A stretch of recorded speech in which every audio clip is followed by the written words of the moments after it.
A Ilíada, por Homero, tradução de Frederico Lourenço, canto 10. Os outros comandantes dos aqueus dormiram junto das naus, durante toda a noite tomados pelo sono suave. Mas ao atrida Agamenon, pastor do povo, o doce sono não tomava, pois estava dilacerado por muitas coisas na mente. Tal como quando relampeja o esposo de Hera de belos cabelos, provocando muita chuva sobrenatural, ou granizo, ou nevões, quando os flocos de neve salpicam os campos, ou algures a grande embocadura da guerra penetrante, assim cerradamente gemeu Agamenon no seu peito, do fundo do coração, e o espírito tremeu dentro dele. Cada vez que olhava para a planície troiana, espantava-se com os muitos fogos que ardiam em torno de Ílion, e com o som de flautas e gaitas e com as vozes dos homens. Porém, quando olhava para as naus e hostes dos aqueus, muitos cabelos arrancou pelas próprias raízes, orando a Zeus sublime com grandes gemidos no seu nobre coração. No espírito lhe surgiu então a melhor deliberação, dirigir-se em primeiro lugar a Nestor, filho de Neleu, na esperança de que congeminasse alguma irrepreensível artimanha, que de todos os dânaos afugentasse a desgraça. Levantou-se e vestiu em torno do peito uma túnica, e nos pés resplandecentes calçou as belas sandálias. Em seguida envergou a fúlvida pele de um leão, grande e arruivado, que lhe carregava aos pés. Pegou na lança. Do mesmo modo, a Menelau tomava o tremor, pois também sobre suas pálpebras o sono não assentara. Não fossem sorver os argivos que por sua causa, sobre vastas extensões de água, tinham vindo para Troia, intentando a guerra audaz. Com uma pele de leopardo cobriu primeiro os largos ombros, pele mosqueada, depois levantou e pôs na cabeça um elmo de bronze, e com a mão firme pegou na lança. Pôs-se a caminho para acordar seu irmão, que com grandeza regia todos os aqueus, e pelo povo era honrado como um deus. Encontrou-o a pôr aos ombros a bela armadura junto da popa da nau, e bem-vinda foi para ele a sua chegada. O primeiro a falar foi Menelau, excelente em auxílio. Por que motivo, meu irmão, assim te armas? Será que irás incitar alguns dos camaradas a infiltrar-se como espião entre os troianos? No entanto, tenho grande receio que nenhum aceite a incumbência de como espião se infiltrar sozinho entre homens inimigos. Durante a noite ambrosial teria de ter esse homem um ânimo audaz. Respondendo-lhe assim, falou o poderoso Agamenon. Tu e eu, ó Menelau, criado por Zeus, temos necessidade de um útil conselho, que protegerá e salvará os argivos e suas naus, visto que a mente de Zeus tergiversou. Aos sacrifícios de Heitor no seu espírito deu preferência, pois nunca eu vi nem ouvi pelo relato de outrem que um só homem num dia meditasse tamanhas desgraças como as que Heitor, dileto de Zeus, infligiu aos filhos dos aqueus, sozinho, ele que nem é filho amado de Deus ou de Deus. Feitos praticou ele que, segundo afirmou, afligirão os argivos por muito tempo, pois tais são os males que se cismou para os aqueus. Mas agora vai tu chamar a Jax e Idomeneu, correndo depressa ao longo das naus. Pela minha parte irei ter com o divino Nestor, e incitá-lo-ei a levantar-se na esperança de que queira dirigir-se ao cenáculo sagrado dos sentinelas para lhes dar ordens. A Nestor em especial eles obedeceriam, pois seu filho é capitão dos sentinelas, assim como o companheiro de Idomeneu, Meríones. A eles principalmente confiamos essa incumbência. A ele deu resposta Menelau, excelente em auxílio. Com que intenção me comandas e ordenas? Deverei ficar com eles, aguardando que tu chegues, ou deverei correr de novo para cá, depois de ter dado a tua ordem? Respondendo-lhe assim, falou Agamenon, soberano dos homens. Fica lá, para que não nos desencontremos um do outro no caminho, pois muitos são os trilhos pelo acampamento. Levanta a voz por onde quer que vá e esforça-te por despertá-los, chamando por cada homem pela linhagem e pelo nome paterno, honrando todos eles. Não penses em te engrandecer com orgulho, mas lancemo-nos nós próprios à obra. Desse modo nos deu Zeus a nascença uma infelicidade pesada e profunda. Assim dizendo, mandou seguir o irmão bem instruído. E ele, por seu lado, partiu em demanda de Nestor, pastor do povo. Encontrou-o na tenda, junto da nau escura, na cama macia. Junto dele estavam as armas trabalhadas, o escudo e 2 lanças e o elmo coruscante. Ao pé estava o cinturão reluzente que o ancião costumava pôr à cintura, quando se armava para a guerra aniquiladora de homens, conduzindo seu povo, já que ainda não cedera à triste velhice. Apoiando-se no ombro, levantou a cabeça e falou ao Átrida, questionando-o com palavras. Quem és tu que assim caminhas só pelas naus e pela hoste, no negrume da noite, quando os outros mortais dormem? Vens à procura de uma das mulas ou de um companheiro? Fala e não te aproximas em silêncio. De que tens necessidade? A ele deu resposta Agamenon, soberano dos homens. Ó Nestor, filho de Neleu, grande glória dos aqueus, reconhecerás o Átrida Agamenon, a quem sobre todos os outros Zeus assolou com trabalhos continuamente. Enquanto houver sopro no meu peito e rapidez nos meus joelhos, vagueio assim porque sobre os meus olhos o sono deleitoso não assenta, mas preocupam-me a guerra e as desgraças dos aqueus. Terrivelmente receio pelos dânaos, nem sinto sequer coração firme, mas sou atirado em todas as direções, e o coração salta-me para fora do peito e tremem meus membros gloriosos. Mas se algo quiseres fazer, visto que também a ti o sono não vem, dirijamo-nos juntos para dos sentinelas, para que observemos. Não se deu caso de, moído pelos cansaços e pelo sono, terem adormecido e de todo terem descurado a vigilância. É que homens inimigos estão postados aqui perto e não sabemos se acaso não estarão dispostos a combater durante a noite. A ele respondeu em seguida Nestor de Gerênia, o cavaleiro.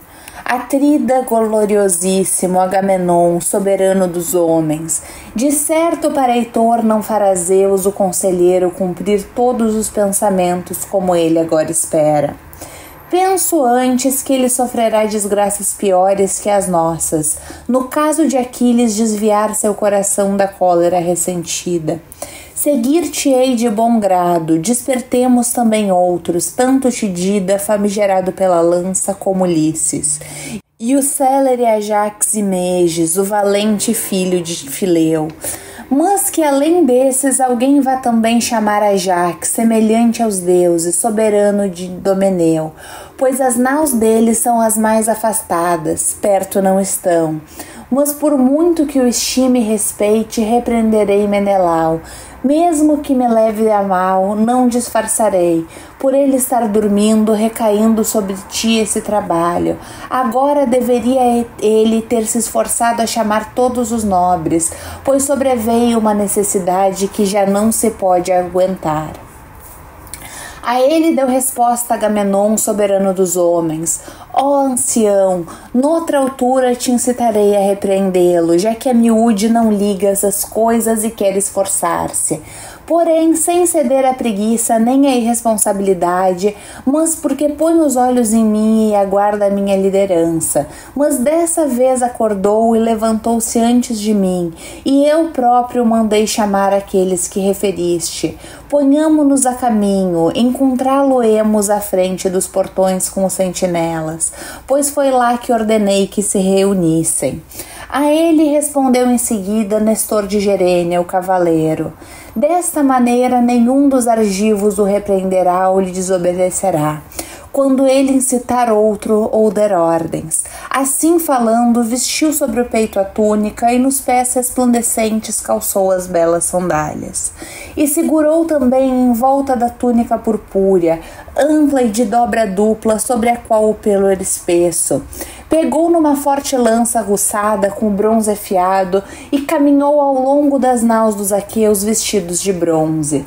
Primeiro foi Ulisses, igual de Zeus no conselho, que Nestor de Gerênia, cavaleiro, acordou do sono com a sua voz. Logo o chamamento lhe fez ressoar a mente. Saindo da tenda, assim lhe dirigiu a palavra. Por que vagueais sós pelas naus e pela hoste na noite ambrosial? Precisados de que vieste aqui? A ele respondeu em seguida Nestor de Gerênia, o cavaleiro. Filho de Laertes, criado por Zeus, Ulisses de mil ardis, não te zangues, pois tal é a desgraça que sobreveio aos aqueus. Mas segue-nos para que acordemos outro a quem incumba deliberações sobre se devemos fugir ou combater. Assim falou, na tenda entrou Ulisses de mil ardis e nos ombros pôs um escudo trabalhado. Foi com eles. Chegaram junto do Tidida de Diomedes, encontraram-no fora da tenda com as armas. À sua volta dormiam os companheiros com os escudos sob as cabeças, mas as lanças estavam espetadas em riste no chão, e de longe reduzia o bronze como relâmpago de Zeus Pai.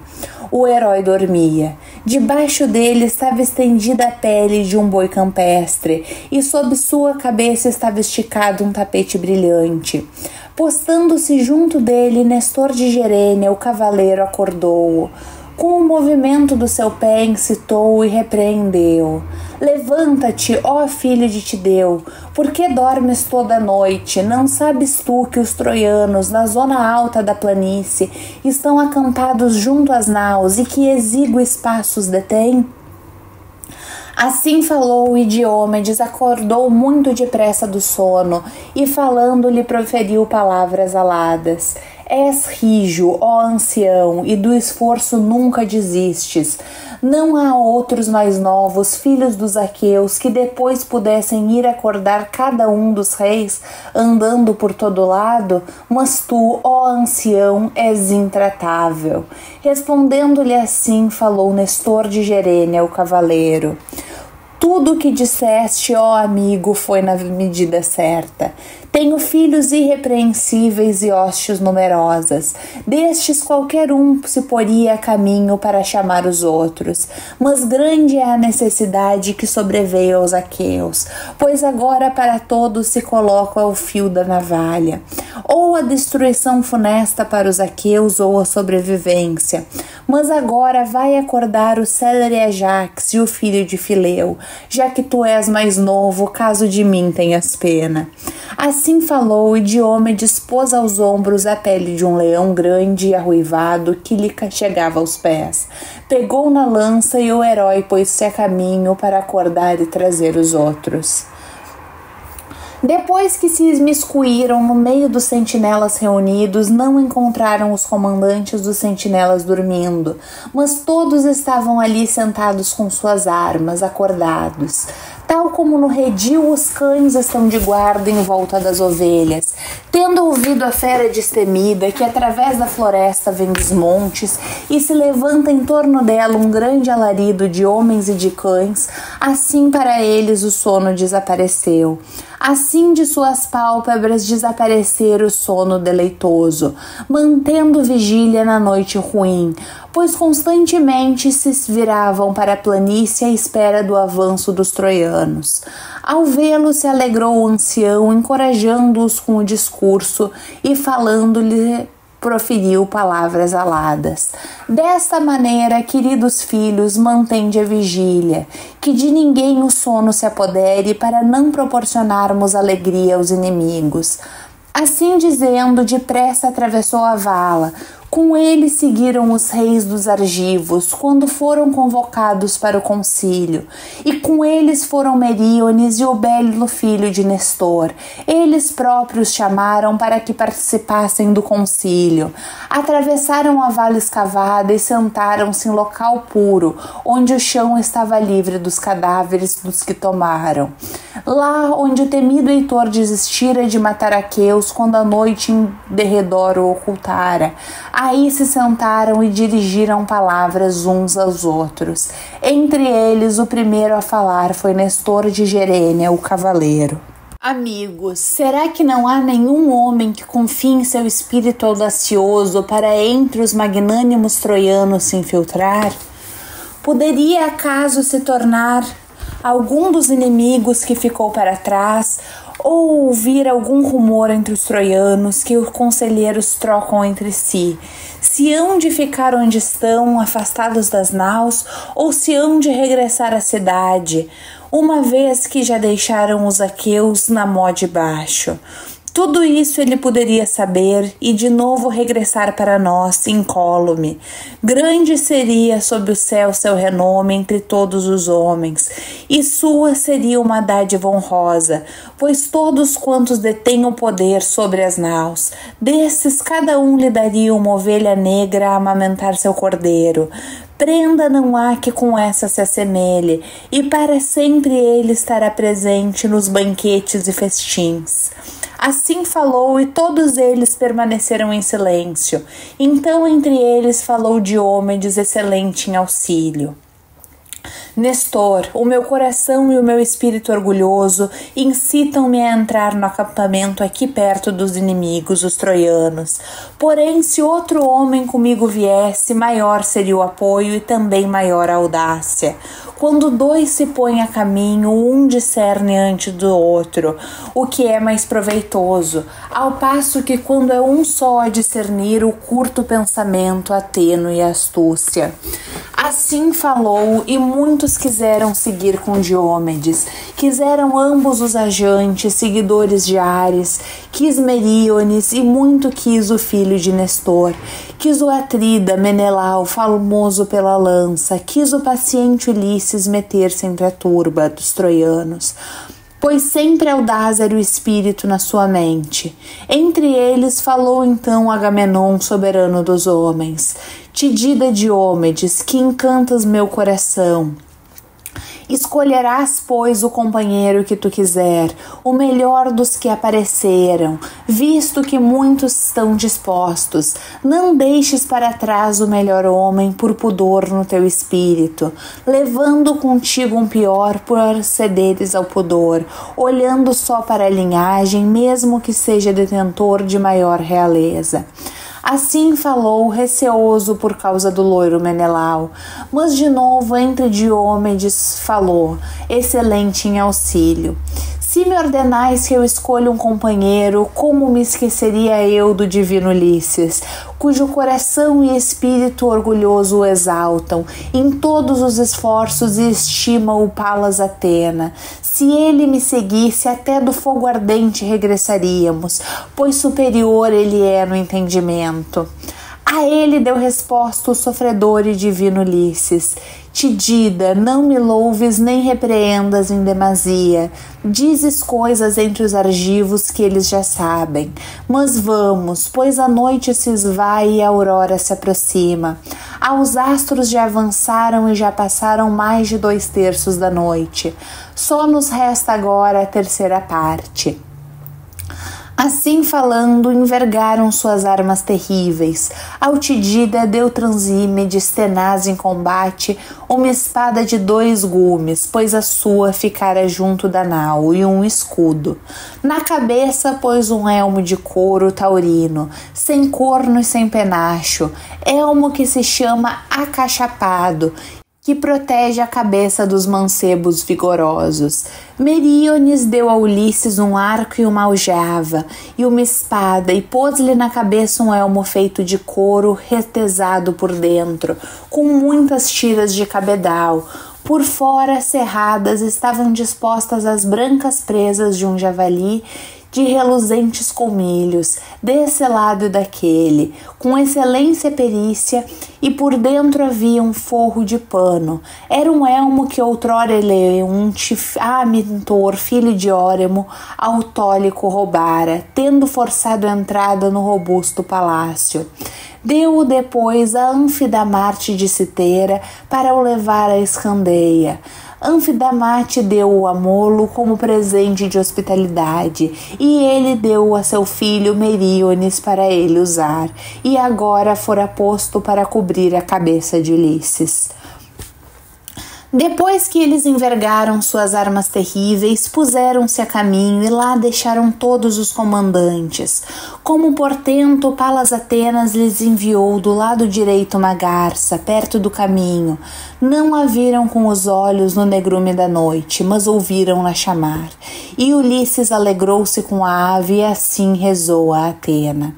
Ouve-me, filha de Zeus, detentor da égide, tu que sempre estás ao meu lado em todos os trabalhos, não te passo despercebida ao deslocar-me. Estima-me agora especialmente, ó Atena, e concede-nos que com bom renome regressemos a Naus, tendo praticado uma grande façanha que prejudique os troianos. Em segundo lugar, rezou Diomedes, excelente em auxílio. Ouve-me também a mim, filha de Zeus, ó Tritona. Segue-me como quando com meu pai o divino Tideu seguiste para Tebas. Quando ele foi mensageiro dos aqueus, deixou os aqueus de bronze as túnicas, junto ao Ásopo, e dali levou uma palavra suave aos cádmios. Mas na viagem de regresso congeminou contigo façanhas terríveis, ó deusa divina, pois de bom grado estavas a seu lado. Do mesmo modo vem agora para o meu lado e me protege, e para ti sacrificarei uma vitela de ampla testa, indomada, que nenhum homem pôs sob o jugo. Sacrificá-la-ei com os chifres ornados de ouro. Assim rezaram e ouviu-os Palas Atena. Depois de rezarem, a filha do grande Zeus puseram-se a caminho como dois leões na noite escura, por meio da chacina e dos cadáveres, por entre as armas e o negro sangue. Por seu lado, não permitiu o autor que os orgulhosos troianos dormissem, mas reuniu todos que eram mais nobres, todos os que eram regentes, comandantes dos troianos, e depois de os reunir, congeminou uma válida deliberação. Quem estaria disposto a por mim praticar esse ato mediante grande recompensa? O pagamento será certo. Darei um carro e 2 cavalos de arqueados pescoços, os que forem os melhores junto às naus velozes dos aqueus, a quem ousar, para si próprio ganhará a glória, aproximar-se das rápidas naus, para se informar sobre se as naus velozes já estão sendo guardadas como antes, ou se subjugados pelas nossas mãos os inimigos planejam entre si a fuga, sem vontade de vigiar durante a noite, moídos pelo tremendo cansaço. Assim falou, e todos permaneceram em silêncio. Ora, havia entre os troianos um certo Dólon, filho de Eumedes, o arauto divino, homem rico em ouro e rico em bronze, que de aspecto era feio, mas era rápido de pés. Era o único irmão entre 5 irmãs. Aos troianos e a Heitor disse essas palavras: Heitor, meu coração e meu espírito orgulhoso incitam-me a aproximar-me das rápidas naus para me informar. Mas agora levanta o cetro e jura-me que me darás os cavalos e o carro adornado de bronze, que transportam o irrepreensível Pelida. E para ti não serei espião útil nem além do que espera, pois irei direto até o acampamento, até chegar à nau de Agamenon, onde se calhar os comandantes deliberam sobre se devem fugir ou combater. Assim falou, e Heitor pegou o cetro com as mãos e jurou: seja Zeus minha testemunha, esposo toniturante de Hera, que nesses cavalos mais ninguém dos troianos montará, mas afirmo que serás tu a vangloriar-te com eles para sempre. Assim dizendo, jurou em vão, incitando embora o outro. Logo aos seus ombros pôs Dolon o arco recurvo e envergou por cima a pele de um lobo cinzento. Na cabeça pôs um gorro feito com pele de furgão. Pegou num dardo afiado e foi da hoste até as naus. No entanto, não haveria de regressar às naus para trazer informação a Heitor. Depois que deixou a turba de cavalos e de homens, com afinco seguiu seu caminho. Mas enquanto a caminhava, percebeu-se dele Ulisses, criado por Zeus, que disse a Diomedes: anda por aqui um homem, ó Diomedes, que vem do exército. Não sei se será um espião que vem se meter no meio das naus ou será alguém que vem despojar um dos cadáveres dos mortos. Mas deixamos primeiro que ele passe um pouco à nossa frente na planície. Depois lançamo-nos a ele, tomá-lo-emos rapidamente. Se ele conseguir fugir-nos pela rapidez dos pés, pressiona-o constantemente da hoste em direção às naus, brandindo tua lança para que ele não fuja para a cidade. Assim dizendo, deitaram-se no meio dos cadáveres, fora do caminho, mas Dolon correu à frente deles na sua estultícia. Quando dista uma parelha de mulas em terra arável, pois são superiores aos bois quando se trata de arrastar o arado articulado em terra funda, correram atrás deles e ele estacou ao ouvir o barulho, pois esperava no coração que fossem amigos que vinham da parte dos troianos, mas porque Heitor decidira retirar-se. Mas quando estavam à distância de um arremesso de lança, ou menos, percebeu que eram inimigos e flectiu os joelhos depressa para fugir. Eles lançaram-se rápido na perseguição. Tal como quando dois galgos de afiados dentes, peritos na caça, perseguem uma corça ou lebre com persistência e sem tréguas, em terreno arborizado e o animal aos guinchos corre em frente. Assim, o Tidida e Ulisses, saqueador de cidades, impediram a Dolon o acesso ao exército, sem tréguas corriam atrás dele. Mas quando Dolon estava para se misturar no meio dos sentinelas, fugindo para Naus, foi então que Atena lançou força no Tidida para que nenhum dos aqueus de bronze as túnicas se ufanasse de ter desferido o golpe, chegando ele em segundo lugar. Brandindo a lança, lhe gritou então o possante Diomedes: para onde estás, ou com a lança te acertarei, e não julgo que depois escapes da morte escarpada às minhas mãos. Assim falou e arremessou a lança, mas de propósito não acertou no homem. Por cima do ombro direito passou a ponta da lança polida, fixando-se na terra. Por seu lado, Dolon estacou, aterrorizado, balbuciando com os dentes a chacoalhar na boca, pálido de medo. Arfantes, Ulisses e Diomedes apanharam-no, agarrando-o pelas mãos. Ele rompeu em lágrimas e disse: tomai-me vivo e eu próprio me resgatarei. Tenho uma casa de bronze, ouro e ferro e muito custoso de trabalhar. Com esses tesouros meu pai vos pagaria incontável resgate, quando ouvir que estou vivo nas naus dos aqueus. Respondendo-lhe assim, falou o astucioso Ulisses: anima-te e não deixe que a morte te entre no coração. Mas diz-me agora, tu com verdade e sem rodeios, aonde caminhas assim sozinho do exército para as naus, no negrume da noite quando dormem os outros mortais? Ou será que vem despojar um dos cadáveres dos mortos? Foi Heitor que te mandou as côncavas naus para espionares cada coisa, ou vieste porque teu próprio coração te impeliu? Em seguida lhe respondeu Dolon com o corpo a tremer: com muitas ilusões logrou Heitor levar-me para longe da razão. Ele me prometeu os cavalos de casco não fendido do altivo Pelida, assim como seu carro adornado de bronze. Mandou-me atravessar a rápida noite escura até chegar perto dos homens inimigos, para me informar se as naus velozes estão sendo guardadas como antes, ou se, subjugados pelas nossas mãos, os inimigos planejam entre si a fuga, sem vontade de vigiar durante a noite, moídos pelo tremendo cansaço. Sorrindo lhe respondeu então o astucioso Ulisses: na verdade teu coração ansiava por grandes recompensas.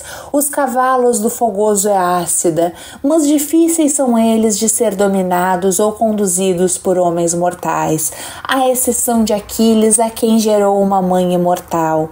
Mas diz-me agora, tu com verdade e sem rodeios, ao aqui vires, onde deixaste Heitor, o pastor do povo? Onde estão suas bélicas armas, onde seus cavalos? Como estão dispostas as vigias e dormidas dos demais troianos? Que conselhos trocaram entre si? Se hão de ficar onde estão, afastados das naus, ou se hão de regressar à cidade, uma vez que já deixaram os aqueus na mó de baixo?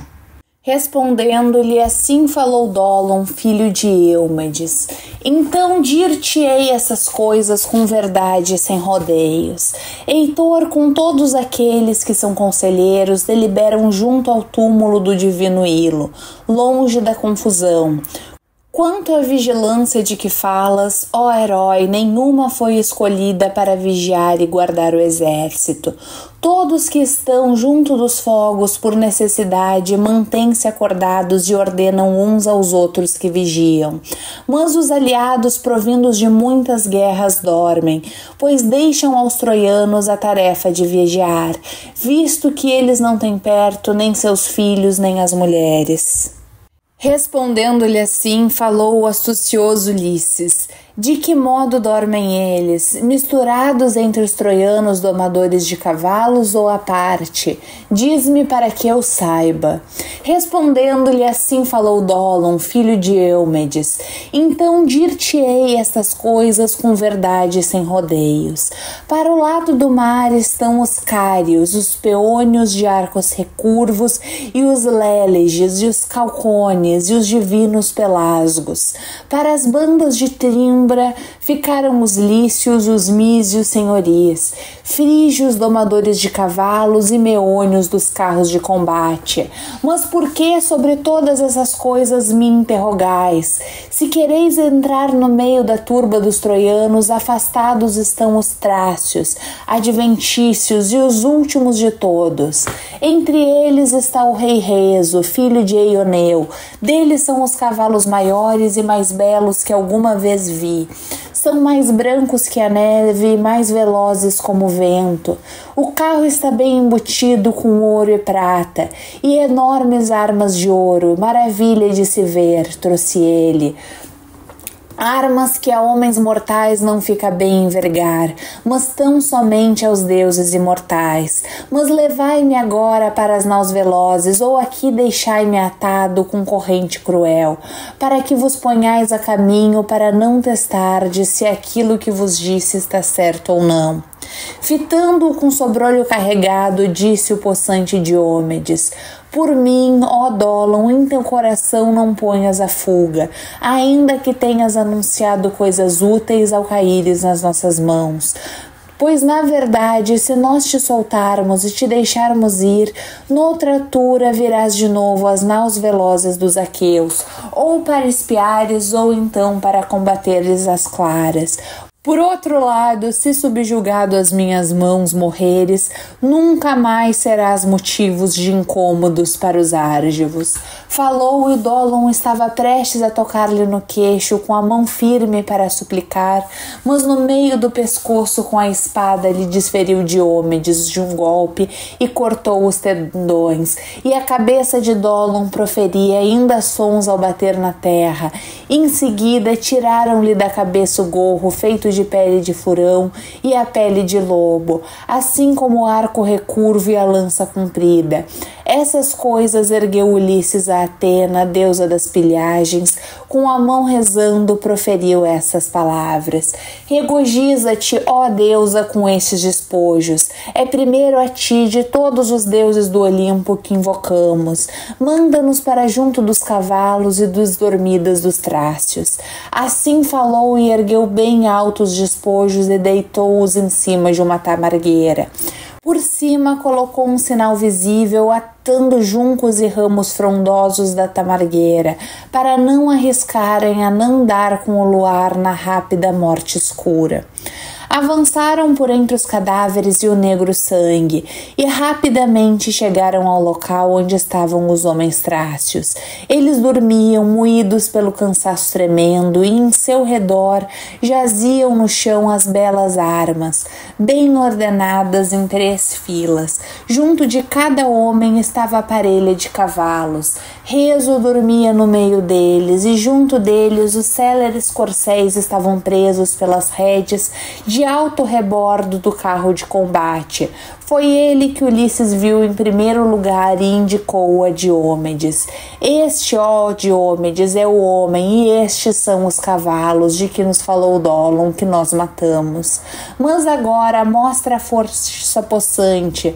Não te compete estares inertes com as tuas armas, mas desatrela os cavalos, ou então mata tu os homens e eu trarei os cavalos. Assim falou, e no coração dele Atena, de olhos esverdeados, insuflou força. Matou a torto e a direito. Deles vinha um hediondo gemido ao serem golpeados com a espada. E a terra ficou vermelha de sangue, tal como o leão se atira aos rebanhos, sem pastor de cabras ou ovelhas, saltando para cima delas com intenção selvagem. Assim o filho de Tideu se lançou sobre os homens trácios, até matar 12 deles. Porém o astucioso Ulisses, aquele a quem o Tídida matara com a espada, a esse ele agarrava por trás pelos pés e arrastava para o lado, pensando no seu espírito, para que os cavalos de belas crinas passassem facilmente e não sentissem temor no coração, por pisar em cadáveres humanos, pois não tinham esse hábito. Quando o filho de Tideu se acercou do rei Rezo e com o 13º lhe roubou a vida, doce como mel, enquanto ele arfava, pois como sonho maligno se postara Diomedes de noite junto à cabeça de Rezo, devido à astúcia de Atena. Entretanto, os cavalos de casco não fendido destrelaram o sofredor Ulisses e ataram-os com as rédeas, tirou-os da confusão, acicatando-os com o arco, visto que não lhe ocorrera tirar com as mãos do carro embutido um chicote reluzente. Silvou-a para assim dar sinal ao divino Diomedes. Mas Diomedes ficou pensando que coisa mais danada poderia ainda fazer. Se levar o carro onde estavam as armas adornadas e puxá-lo pela vara, ou então levantá-lo no ar, ou se tirar o sofro de vida de ainda mais trácios.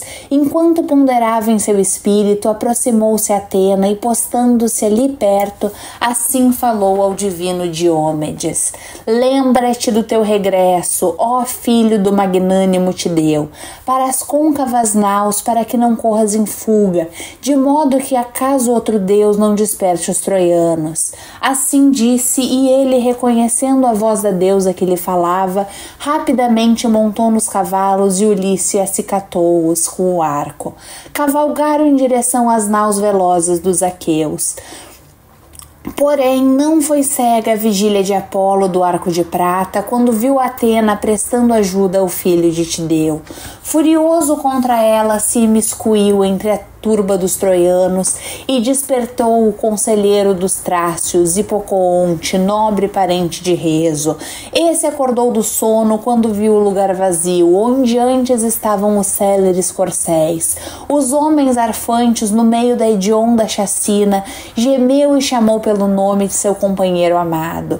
Da parte dos troianos surgiu bramido e confusão indizível. Ao reunirem-se todos juntos, olharam para os feitos terríveis praticados pelos homens que tinham ido para as côncavas naus.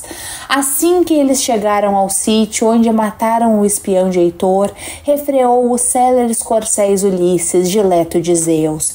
O Tidida saltou para o chão e pôs os desposos sangrentos na mão de Ulisses e depois montou de novo. Chicoteou os cavalos, que não se recusaram a correr até as côncavas naus, pois era lá que lhes era agradável estar.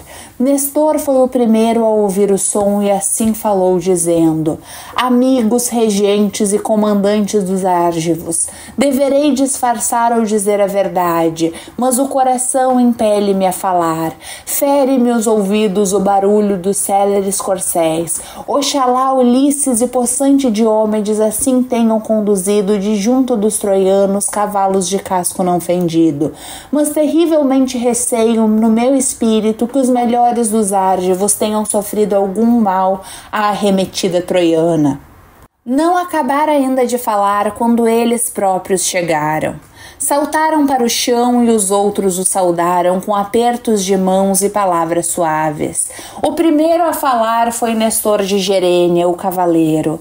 Diz-me agora, ó louvável Ulisses, grande glória dos aqueus, como vós tomastes esses cavalos?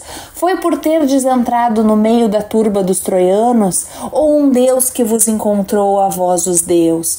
Maravilhosamente se assemelham aos raios de sol, de modo constante me misturo em combate com os troianos e afirmo que nunca fico junto das naus, velho guerreiro embora seja. Mas nunca vi tais cavalos e nem imaginei outros como eles. Penso que um Deus vos terá encontrado para vós os dar. Ambos sois amados por Zeus que comanda as nuvens, e pela filha de Zeus, detentor da égide de Atena de olhos esverdeados.